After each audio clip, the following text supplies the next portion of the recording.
Comment faire pour calculer un taux d'évolution? Comment calculer un pourcentage d'augmentation ou de réduction? C'est ce qu'on va voir dans cette vidéo et non seulement on va voir la formule à utiliser, mais surtout on va l'expliquer et lui donner du sens, ce qui va t'aider à ne pas l'oublier et la comprendre pour de bon. Prenons tout de suite un exemple. Un article passe de 45 à 72 euros. Quel est le taux d'évolution du prix? Pour commencer, on peut se demander quelle est la manière la plus simple de décrire cette évolution. Le plus simple est de décrire l'évolution par l'écart entre la valeur initiale et la valeur finale. On trouve ici que cet écart est de 27. Mais ici, 27 correspond à des euros. C'est la différence entre les deux prix, ce n'est pas un taux. Pour avoir un taux, il nous faut une proportion, c'est-à-dire qu'il faut comparer cette valeur par rapport à une autre valeur. Il faut donc que l'on écrive une fraction.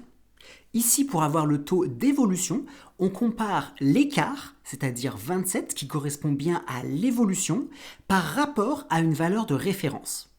Il faut donc diviser 27 par une quantité, et j'ai le choix entre diviser par 45 ou diviser par 72. Et comme je veux décrire l'évolution par rapport au prix initial, je vais donc diviser 27 par rapport à 45.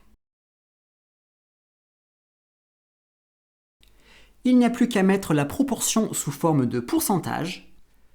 Donc finalement, l'article a augmenté de 60%. Finalement, le taux d'évolution est donné par la formule valeur finale moins valeur initiale divisé par la valeur initiale. C'est-à-dire que l'on compare l'évolution de la grandeur, qui est un écart, à sa valeur initiale. On remarque aussi que ce taux est positif si la valeur finale est supérieure à la valeur initiale, car dans ce cas, l'écart sera positif. Et le taux sera négatif lorsque la valeur finale est inférieure à la valeur initiale, car dans ce cas, l'écart sera négatif.